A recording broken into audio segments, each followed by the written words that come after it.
ये शादी नाना जी के कहने पर हुई थी। उन्होंने उन दोनों को बुलवाकर कोर्ट में शादी करवा दी थी। उनके कहने पर ही इन दोनों ने ये शादी स्वीकार कर ली थी। वह एक बहुत बड़ा बिजनेसमैन था, बहुत बड़ा बिजनेस का मालिक भी था और नाना जी के इच्छा पर उनकी दोस्त की नवासी से शादी कर चुका था, क्योंकि वह जो कुछ भी था सिर्फ नाना जी की सपोर्ट की वजह से ही था। और वह आज ऐसी लड़की से शादी कर बैठा था जो बोल नहीं सकती थी। संजीव राठौर, उसके नाना जी ने अपने नवासे मगधीरा को गले से लगाया। आज मेरे नवासे ने मेरा सर गर्व से ऊंचा कर दिया। मैं जितना गर्व करूं उस पर वह कम है। वह नम शब्दों में बोले, उन्हें लिए कोर्ट से बाहर निकले। उनकी शादी आम हालत में नहीं हुआ था। किसी को भी उनके शादी के बारे में नहीं पता था और ये नाना जी की ही इच्छा थी। अर्चना ने अपने नाना अंकल को एक नज़र देखा जो उस पर अपनी जान छिड़कते थे और उसका सबूत आज उन्होंने अपने प्यारे से नवासे से शादी कर दिया था, सिर्फ उसकी सिक्योरिटी की वजह से। बचपन में ही अर्चना के माता पिता के एक कार एक्सीडेंट में देहांत हो गया था और वह लड़की अकेली रह गई थी। नाना जी की आंखों का तारा थी, पर कुछ दिनों से उन्हें फ़ोन पर धमकियां मिल रही थी और एक बार उस लड़की पर हमला भी हो चुका था।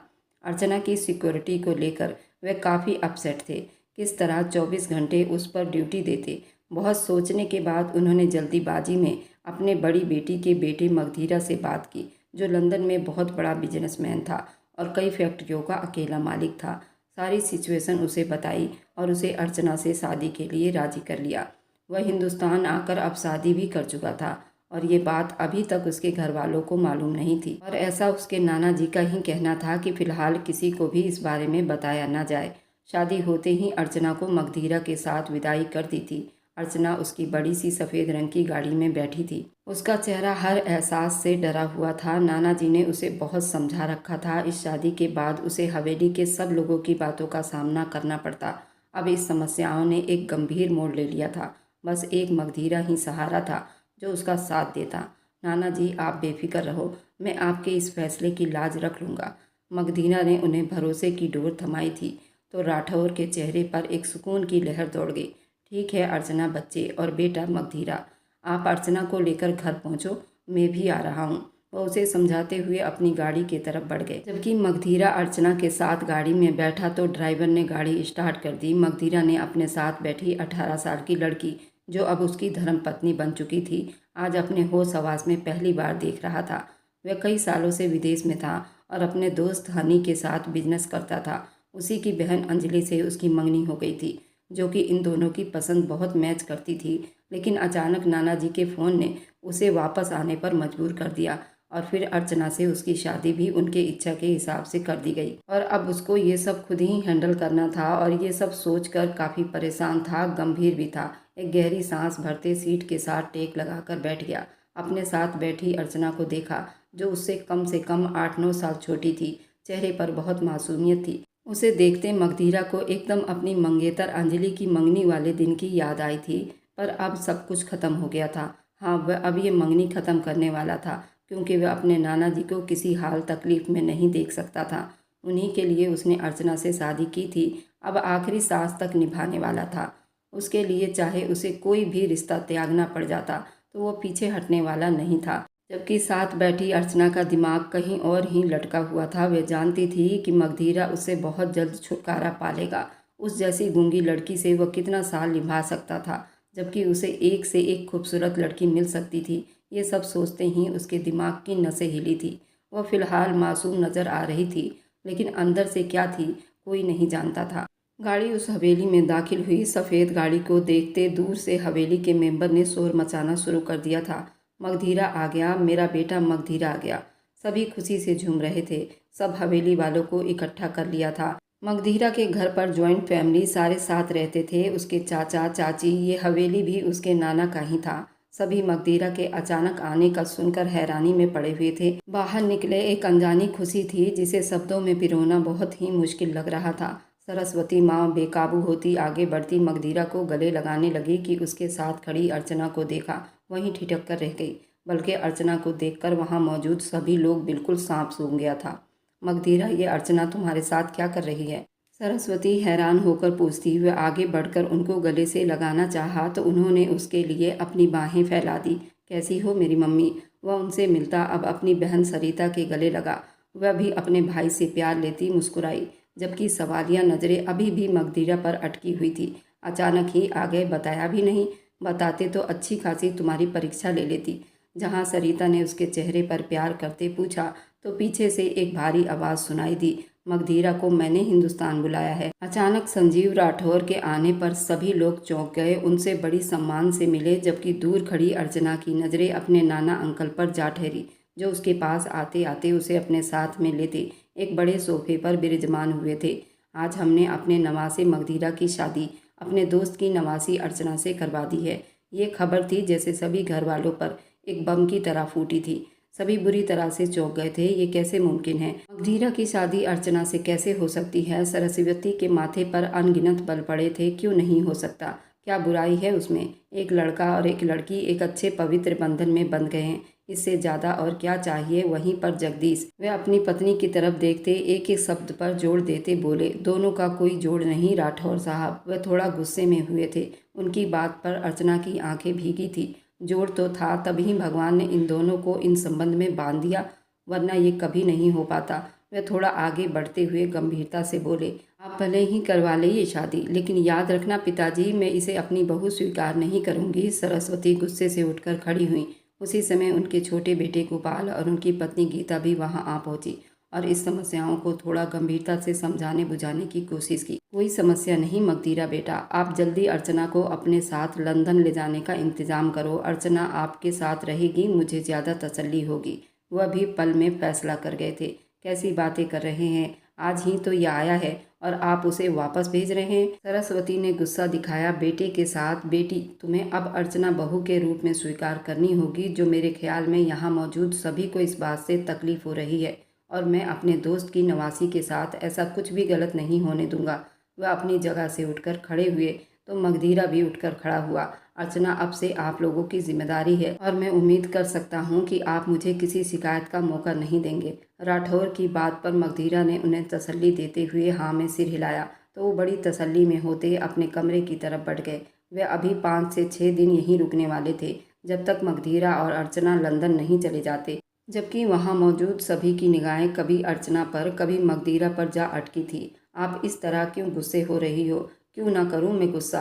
ऐसी लड़की को तुम इस घर की बहू बनाकर ले आए हो जो बोल भी नहीं सकती, उसमें उसकी क्या गलती है? ये सब तो भगवान की तरफ से है ना। और मेरे बेटे के लिए ये सब बातें कब से मैटर करने लगी है? माँ, हर चीज़ मैटर करती है। अब मगधीरा, तुमने शादी की है और वह भी एक ऐसी लड़की से जो गूंगी है।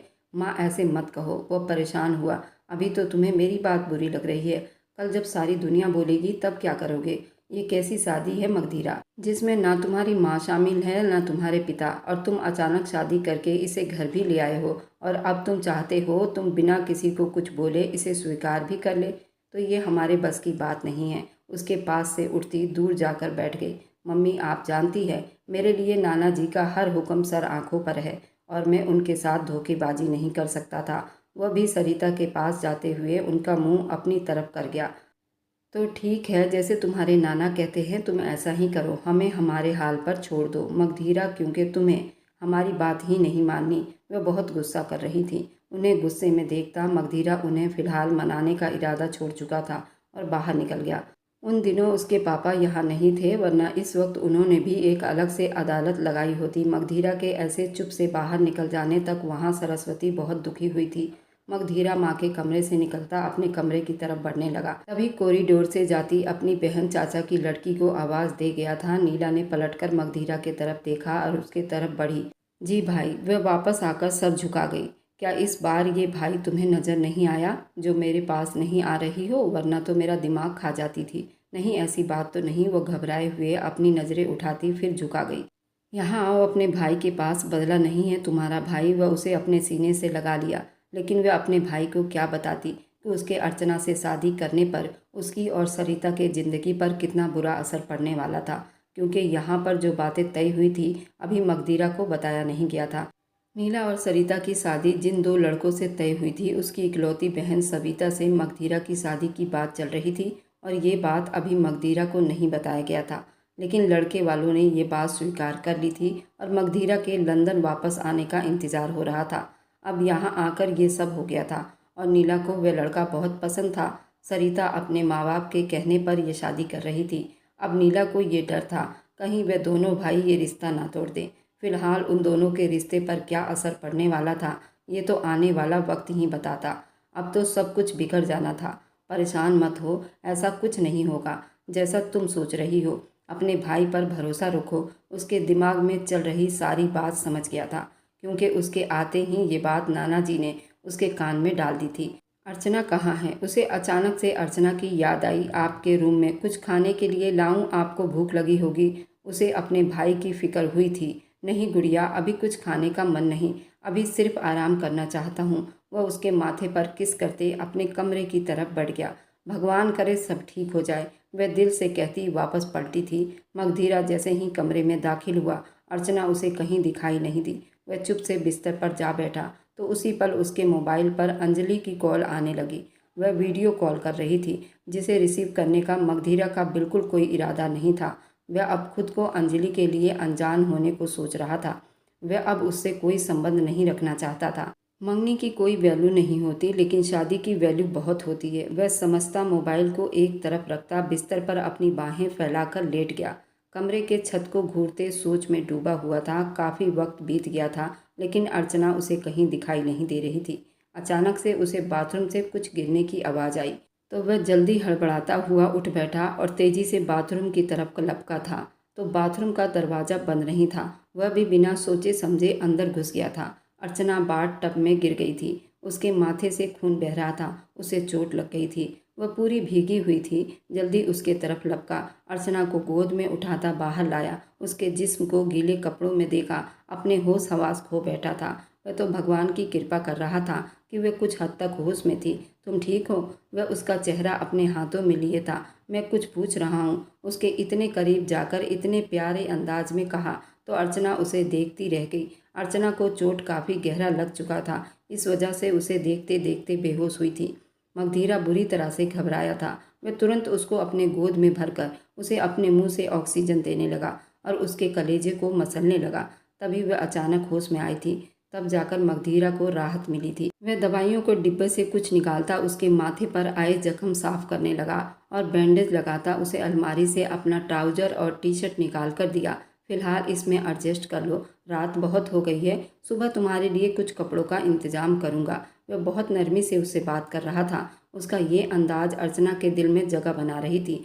वह उस कपड़े को लेती ड्रेसिंग रूम में बंद हुई। अंजलि की कॉल फिर से आने लगी तो मजबूरन उसे कॉल रिसीव करनी पड़ी। कहाँ हो तुम मगधीरा? अचानक से लंदन से हिंदुस्तान पहुँच गए और मुझे बताया भी नहीं। फ़ोन उठाते वो भूल चुका था, कुछ काम था, अचानक आना पड़ा, मुझे इसलिए नहीं बता सका।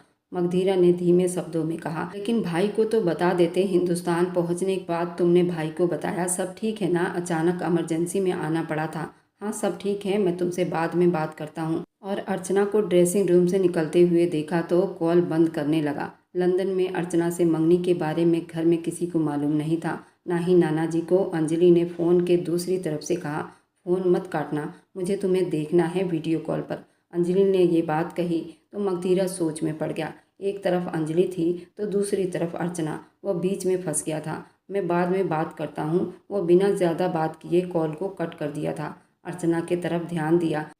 ज़्यादा दर्द तो नहीं हो रहा? वह अर्चना की तरफ बढ़ते हुए नरम शब्दों में पूछने लगा तो वह नामे सिर हिलाती सोफे पर जा बैठी। उसे अपने कपड़ों में देखकर मगधीरा ने सर नामे झटका। वह जानता था उस हवेली में कोई भी अर्चना को पसंद और बर्दाश्त नहीं करेगा, इसलिए उसने अपने नाना के कहने के हिसाब से कल सुबह होते ही अर्चना को लंदन ले जाने का बंदोबस्त करना था। वह उसे अपने साथ ही रखने वाला था। अचानक फ़ोन काट देने पर अंजलि के माथे पर बल पड़े थे।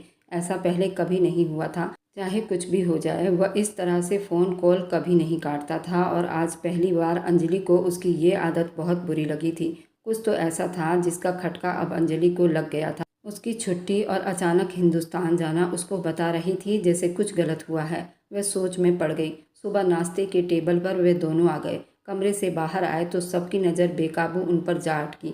अर्चना उस वक्त नीला के कपड़ों में थी जो सुबह ही मगधीरा ने उसे नीला से लेकर दिए थे। वह आज अर्चना के लिए शॉपिंग करने का इरादा रखता था। उनके डाइनिंग टेबल पर बैठने से दादी और मम्मी दोनों ही उठ खड़ी हुई थी। कहाँ जा रही हैं? जब नाना ने उन्हें एकदम से टोका था, दोनों कहने लगी, मैं नाश्ता कर चुकी हूँ, मुझे और ज़्यादा भूख नहीं। दादी और माँ ने अपना अपना जवाब देते गुस्से की नज़र अर्चना पर डाली और वहाँ से हट गई। सरिता चुप से ये सब कुछ देख रही थी, जबकि घर के और लोग भी बड़ी गंभीरता के साथ अपना अपना नाश्ता करने में मगन थे। उन्होंने अपने आसपास ध्यान देना जरूरी नहीं समझा था। मगधीरा गहरी सांस छोड़ते अपने नाना जी के साथ ही विराजमान हुआ था, जबकि अर्चना ने हमेशा की तरह आगे बढ़कर उनसे प्यार लिया और मुस्कुराते हुए मगधीरा के साथ वाली चेयर पर जा बैठी। उन दिनों मेरी चाची भी घर पर नहीं थी, वह अपने मायके गई हुई थी। नीला का मंगेतर गोपाल भी अपने काम में बिजी था। इधर हनी इस वक्त अपने बिजनेस के काम में दुबई गया हुआ था। उसे भी वापसी में अच्छा खासा टाइम लगना था। फिर क्या सोचा मगधीरा, नाना जी ने नाश्ता करते हुए मगधीरा से पूछा। जैसा आप कहें नाना जी, वैसा ही होगा। वह बड़ी विश्वास के साथ बोला, मुझे खुशी है आपने मेरे फैसले की लाज रखी है और मैं नहीं चाहता कि अर्चना यहाँ सबकी नफरत सहे, इसलिए आप उसे अपने साथ ले जाओ। नाना जी ने अर्चना का हाथ थामे कहा तो वह चुप से मुस्कुराते उनका हाथ चूम गई। वह और कर भी क्या सकती थी, या मुस्कुरा सकती थी या रो सकती थी, क्योंकि बोलना तो उसे आता ही नहीं था, क्योंकि वो बोल नहीं सकती थी। मगधीरा कुछ ही दिनों में अर्चना को अपने साथ लंदन ले जाने का बंदोबस्त कर चुका था। पासपोर्ट उसका रेडी कर लिया था। एक हफ्ते में वो बाकी सारा काम भी पूरा करवा चुका था। उस वक्त वह ड्राइव कर रहा था जब उसे एक फ़ोन कॉल आई। अननोन नंबर देखते हुए सोचते हुए कॉल रिसीव कर गया था। कैसे हो? किसी अनजान आदमी की आवाज़ पर वह चौंका था। आप कौन? मैं वह हूँ जिसने तुम्हारी पत्नी को बनाया, मुझे उसका दीवाना बनाया। फ़ोन के उस तरफ के आदमी की आवाज़ पर मगधीरा के दिमाग की नसें तन गई थी। क्या बकवास कर रहे हो? अरे इतना गुस्सा क्यों कर रहे हो? वह बहुत खूबसूरत है तुम्हारी पत्नी, बस मेरे प्यार के लायक नहीं। बहुत चाहा कि वो मुझे अपना ले, पर अपनी बकवास बंद करो। खबरदार जो मेरी पत्नी के बारे में एक शब्द भी गलत कहा तो जान ले लूँगा मैं तुम्हारी। वह गाड़ी एक तरफ रोकता वह उस फ़ोन करने वाले आदमी पर चिल्लाया था। अरे इतना गुस्सा क्यों कर रहे हो? उससे शादी करके तुम्हें लगता है तुम मुझसे शादी करके मुझसे उसे बचा लोगे? तो इस बात को भूल जाओ, बाहर निकल जा। मुझे जब मौका मिलेगा मैं उसे तुमसे छीन लूँगा, चाहे मुझे उसे मारना ही क्यों न पड़े। उस आदमी ने कितने गंभीरता से बात की थी और साथ ही फ़ोन काट दिया। वह गहरी सांस भरता अपना गुस्सा कंट्रोल करने की हिम्मत जुटाने लगा था। गाड़ी वापस घुमाई। अब उसका इरादा अर्चना से बात करने का था। आखिर वह जो कोई भी था, उसकी बातों से ऐसा ही लग रहा था कि वह अर्चना को काफ़ी सालों से जानता है। हो सकता था अर्चना भी कुछ जानती हो उसके बारे में। अर्चना अभी नहाकर बाथरूम से निकली थी। उन दिनों वह बहुत खुश खुश नज़र आ रही थी। भले ही हवेली में कोई उसे सीधे मुंह बात तक नहीं करता था, लेकिन फिर भी वो खुश थी क्यों, ये सिर्फ वही जानती थी, या फिर भगवान। अचानक से दरवाज़ा खुला। मगधीरा अंदर दाखिल हुआ। ये नंबर किसका है? वो मोबाइल उसके सामने किए पूछ रहा था। अर्चना के चेहरे का रंग बिल्कुल पीला पड़ गया। उसने घबराकर सर ना में हिलाया। क्या मतलब? नहीं जानती हो तुम? वह माथे पर बल डाले पूछ रहा था। अर्चना ने फिर से ना में सिर हिलाया तो उसका माथा टनका था। देखो अर्चना, कोई बात है ऐसी जो तुम्हें लगता है मुझे बता देनी चाहिए तो अभी बता दो, वह उसे नरमी से समझाते बोला। अर्चना ने फिर से ना में सिर हिलाया तो वह उसे एक मंगलसूत्र पहना गया। इसे खुद से कभी अलग मत करना। मगधीरा गहरी सांस भरते दूसरे रूम में चला गया। अर्चना के चेहरे पर एक भरपूर मुस्कान ने छुआ था। उसका पति उसकी परवाह कर रहा था, इसके लिए फिक्र कर रहा था, और ये एक खुशी की बात थी। वह उसे लिए आज लंदन की फ़्लाइट पकड़ चुका था। वह जानता था वह घर में सबको नाराज़ करके अर्चना को अपनाते लंदन लेकर जा रहा था। एक तरफ वह अर्चना को लेकर थोड़ा डर भी गया था। उसे लगा था लंदन जाकर वह फ़ोन वाला आदमी उनका पीछा छोड़ देगा, जहां उसकी माँ सरस्वती उससे बहुत नाराज़ थी। पर उसे इस वक्त इसे लेकर बिजनेस की वजह से वापस जाना पड़ रहा था। अगर वह ना जाता तो उसका अच्छा खासा लॉस हो जाना था। पहली बार हवाई जहाज़ का सफ़र करते हुए वह काफ़ी एक्साइटेड थी, जबकि उसकी एक्साइटमेंट देखते मगधीरा धीमे से मुस्कुराया था। काश ये लड़की बोल सकती। भगवान ने कितनी फुर्सत से उसे बनाया है। लेकिन वह थोड़ा दुखी हुआ। उसका दिल चाहा कि वह उसकी आवाज़ सुने। उसकी आवाज़ कैसी होगी? अनजाने में ही सही, वह उसके पास होता जा रहा था। वह लड़की अर्चना खुद ब खुद उसके दिल में अपनी जगह बनाती जा रही थी। इस बात को वह खुद भी नहीं समझ पा रहा था। जैसे ही वो लंदन लैंड हुए, उसे अंजलि की फिक्र सताने लगी। वह अब कैसे उसे हैंडल करेगा? पर वह फैसला ले चुका था। अर्चना ने अपने आसपास देखा। अनजान मुल्क को देखते वह एक पल को अपने कदम रोक गई, पर अगले ही पल मगधीरा ने उसका हाथ थामे अपने मजबूत हाथ में थाम लिया। अपना मुंह फेरते उसे देखने लगी तो वो मुस्कुराया। उसे लिए वह अपनी गाड़ी की तरफ बढ़ा, जहाँ ड्राइवर उसे पिक करने आया हुआ था। कुछ ही देर में वह अपने अपार्टमेंट में था। उसने वापस आने की खबर किसी को नहीं दी थी। वह इतना बड़ा अपार्टमेंट देखती हैरान हुई। क्या हुआ, अच्छा नहीं लगा? वह सामान एक तरफ रखता मर्दाना रोब के साथ पैंट के पॉकेट में हाथ डाले उसके पास आकर खड़ा हुआ तो वो मुस्कुराहट से उसको जवाब दे गया, काश तुम बोल सकती। अचानक से मगधीरा के होंठों से यह आवाज़ निकली, पर अर्चना के चेहरे पर एक काला साया लहराया था। एकदम से मगधीरा को अपने शब्दों पर गिल्टी फील हुई थी। आई एम सॉरी, मुझे ऐसी बात नहीं करनी चाहिए थी, ऐसे ही मेरे मुंह से निकल गया। तुम चेंज कर लो, फ्रेश हो जाओ, मैं खाने का बंदोबस्त करता हूँ। वह नज़रें चुराता वहाँ से दूसरी तरफ बढ़ गया, जबकि अर्चना उसे जाते हुए देखने लगी। अचानक ही मगधीरा के वापसी पर अंजलि ने उसको ऑफिस में आते हुए देखा तो खुशी से चहक उठी थी और कहा, कैसे हो? वह अपना काम छोड़ती उसके तरफ ध्यान दी थी, वैसे ही जैसा तुम छोड़ कर गए थे। वो मुस्कुरा रही थी, मगधीरा को अपने सामने देखकर बहुत खुश हुई थी। अच्छी बात है अंजलि, लेकिन मैं अब वैसा नहीं रहा। वह जरा सा टेबल पर आगे की तरफ होकर बैठता, दोनों हाथों की उंगलियों को एक दूसरे में बांधकर, क्या मतलब, क्या चेंज हो गया है? मुझे तो आप वैसे ही लग रहे हो। वह खुश हुई। एक पल को मगधीरा ने गहरी सांस ली। मैं अब शादीशुदा हूँ, आखिरकार उसने कह दिया। सामने बैठी लड़की उसे आंखें फैलाए देखती रह गई। ये तुम झूठ बोल रहे हो? वो हंसी थी। बिल्कुल भी नहीं। वह बिना डरे बिना किसी लालच के कहे जा रहा था, कैसी बातें कर रहे हो तुम, कैसे किसी से शादी कर सकते हो? वह एकदम चिल्लाते हुए कह गई। अपनी जगह से उठ खड़ी हुई तो मगधीरा ने उसे यूं अचानक अपने हिंदुस्तान जाने से पहले और वापस आने तक की सारी कहानी सुना दी थी। उसकी बात सुनते हुए आंखों में आंसू भर लाई, उंगली में पहनी अंगूठी को चाहत से देखने लगी। ना चाहने के बावजूद भी आंखों से आंसू बह निकले थे। मैं रिश्तों में मिलावट का धोखेबाज नहीं अंजलि, तुमसे सिर्फ मंगनी की थी और तुम्हारा बनकर रहना चाहा, लेकिन शायद भगवान को कुछ और ही स्वीकार था। मेरा जोड़ा अर्चना के साथ लिखा हुआ था और इस हकीकत को हम दोनों को स्वीकार करना होगा। क्या तुम मुझसे मोहब्बत नहीं करते थे? मंगनी के साथ साथ क्या मोहब्बत भी खत्म हो जाएगी? जो तुम्हारे दिल में है, वह दुखी से सवाल कर गई अंजलि। असली मोहब्बत शादी के बाद होती है और तुम मुझे अच्छी लगती थी, अभी भी अच्छी लगती हो। मेरी अच्छी दोस्त की तरह तुम्हारे अंदर हर खासियत है जो एक लाइफ पार्टनर में होनी चाहिए। मेरी भगवान से बस यही प्रार्थना होगी, तुम्हें अपने ज़िंदगी में बहुत अच्छा और चाहने वाला आदमी मिले। वह कितनी आसानी से सब कुछ कहते हुए अपना दामन छुड़ा लिया था। अंजलि ने एक गहरी सांस ली, अपनी जगह पर उठ खड़ी हुई, अपने हाथ की उंगली से उस मंगनी की अंगूठी को निकालकर उसके सामने टेबल पर रखा। मुझे तुम जैसे जीवन साथी बिल्कुल नहीं चाहिए मगधीरा। अफसोस हो रहा है कि मैंने उस इंसान से मोहब्बत की जो कमज़ोर था, जो अपनी मोहब्बत के लिए खड़ा भी ना हो सका। अच्छा हुआ हमारे रास्ते अलग हो गए। वह गुस्से से कहते हुए मुंह फेर गई और वहाँ से चली गई। मगधीरा जानता था यही सब होना है और पीछे होता चेयर के साथ टेक लगाकर अब इस इंतजार में था कि उसका दोस्त हनी कब उसके साथ अपना बिजनेस पार्टनरशिप खत्म करता है। वह हर चीज़ के लिए मेंटली तैयार था। वह एक प्रैक्टिकल इंसान था जो फैसला एक बार ले लेता था उससे पीछे नहीं हटता था। अंजलि से मंगनी का फैसला उसने खुद किया था, लेकिन अपने फैसले पर उसने अपने नाना जी को भरोसे में नहीं लिया था। ये अंजलि से कोई जनूनी मोहब्बत तो नहीं थी, वह एक अच्छी दोस्त थी। उसने मगधीरा को प्रपोज किया था, जिस पर मगधीरा ने उसे एक्सेप्ट कर लिया था। वह भी मंगनी नहीं करना चाहता था। वह अपनी खुशी अपने घर वालों के साथ बांटना चाहता था। वह सारी बातें वहां जाकर बताना चाहता था, पर अंजलि की इच्छा पर वह उससे मंगनी की अंगूठी पहना गया था।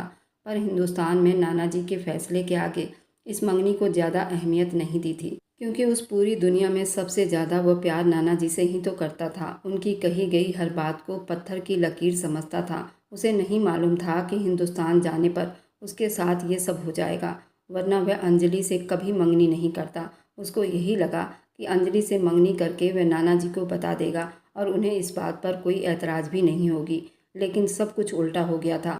अब उसे ही सारी समस्याओं को सुधारना था। कैसे लापरवाह पति हो तुम!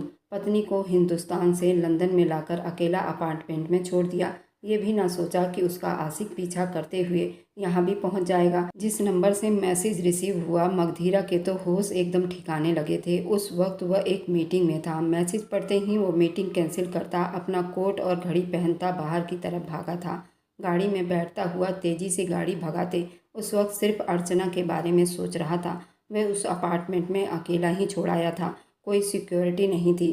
वह एकदम से यहाँ आकर उसे लेकर लापरवाह हो गया था। हनी ने उसे अपना पार्टनरशिप भी खत्म कर दी थी। वह अपनी बहन की आंखों में आंसू नहीं देख सकता था। अपनी दोस्त को भी भूल बैठा था। वह उन सब बातों में फंसा हुआ था, इसलिए अर्चना की तरफ से लापरवाह हुआ था। गाड़ी को 100 की स्पीड में भगाते वह जैसे ही अंदर दाखिल हुआ, घर में पूरी चुप्पी छाई हुई थी। अर्चना, अर्चना, वे ऊंची आवाज़ में उसे बुलाता हुआ हर तरफ उसे ढूंढने लगा, लेकिन उसे अर्चना कहीं भी दिखाई नहीं थी। वो बेहद परेशान हुआ। अचानक से उसने ड्रेसिंग रूम का दरवाज़ा खोला तो वो उसी के अंदर छुपी बैठी कांप रही थी। एक पल की देरी किए बिना मगधीरा उसकी तरफ लपका। तुम ठीक हो? उसे अपने सीने से लगाए वह घबराता बोला, जबकि वो बस रोई जा रही थी। वह नहीं जानता था वह आदमी कौन है, ये सब क्यों कर रहा है। वह सामने भी नहीं आता। मगधीरा उसे लिए बाहर आया, बिस्तर पर बैठाते उसे अपने सीने से लगाए रखा। अर्चना को बहुत आराम मिल रहा था। वह उसका था, सिर्फ उसका। ये एहसास हर एहसास पर भारी था। उस दिन के बाद से मगधीरा ने घर पर सिक्योरिटी गार्ड को बिठा दिया था। वह किसी हाल में भी अर्चना को लेकर अब लापरवाही नहीं दिखाना चाहता था, पर उसे बार बार धमकी मिल रही थी। वह सब काम छोड़ छाड़ कर इस वक्त अर्चना के पास ही था। उसने अपने दोस्त के थ्रू उस नंबर को ट्रेस करवाना चाहा, लेकिन फ़िलहाल ये नंबर ट्रेस नहीं हो सका था। पर वह कुछ दिन में वह नंबर ट्रेस करके देने का वादा कर चुका था। तब तक वह अर्चना को लेकर लापरवाही नहीं चाहता था। हवेली से जहाँ मम्मी पापा, चाचा चाची, दादी सभी ने उसको इनवाइट किया था। नीला और सरिता की शादी थी और उन लोगों ने शादी से मना नहीं किया था, और 1 महीने के बाद उन दोनों की शादी होनी थी। इसलिए जहाँ उसकी माँ ने वापस आने को कहा, उसकी दोनों बहन नीला और सरिता की शादी के लिए 1 महीने की डेट फिक्स कर दी गई थी। वह उसके लिए बहुत बड़ी खुशखबरी थी। उसने हिंदुस्तान आने की हामी भरी तो जहाँ उसकी माँ तसल्ली में हुई थी। जो भी था वह उनका सगा बेटा था। उसके बगैर वह अपनी बेटी की खुशी कैसे कर सकती थी। मगधीरा उस परिवार का इकलौता चिराग था, इसलिए उन्होंने अर्चना के लिए अपने दिल पर पत्थर रखकर उसे अपने बेटे के लिए बहू स्वीकार करना ही पड़ा था। और मगधीरा के दादी को भी इस रिश्ते को अपनाने को कहा गया था। जब उन लोगों की फैमिली को कोई समस्या नहीं थी और नीला और सरिता की शादी वे लोग कर रहे थे, वे अपने जुबान से पीछे नहीं हट रहे थे। फिर उन्होंने भी शांति बना लिया था। वह जिस गाड़ी में थी वह अचानक ही रुक गई, जबकि मोबाइल पर वह मगधीरा को ही मैसेज कर रही थी। उसने सवालिया नज़रों से ड्राइवर को देखा, जो पीछे उसको देखकर मुस्कुराहट पास करता गाड़ी को फुल स्पीड में छोड़ता। ड्राइवर गाड़ी से कूद गया था। गाड़ी सीधा पुल के नीचे जा गिरी। इसके आगे की कहानी बहुत दिलचस्प रहने वाली है, तो आप इस कहानी को मिस ना करें। और मेरी वीडियो आप लोग जहां कहीं से भी देखते हैं, कमेंट में अपने शहर और राज्य का नाम ज़रूर बताएं। मुझे आप लोगों के कमेंट पढ़ने में बहुत बहुत आनंद आता है, और उन सभी का मैं बहुत बहुत धन्यवाद करना चाहती हूँ जो लोग मेरी वीडियो को देखते हैं, लाइक करते हैं और शेयर करते हैं। अगर आपको आज की कहानी पसंद आई है तो वीडियो को ज़रूर लाइक कीजिएगा और अपने दोस्तों के साथ शेयर भी कीजिएगा। और हाँ, अगर आपने अभी तक हमारे चैनल को सब्सक्राइब नहीं किया है तो ज़रूर जाकर सब्सक्राइब कर लें। मिलते हैं हम अपनी कल की एक और नई दिलचस्प कहानी के साथ। मुझ पर सदा अपना प्यार और स्नेह बनाए रखें। सभी को मेरा प्यार भरा नमस्कार दोस्तों। खुश रहें, स्वस्थ रहें, मस्त रहें।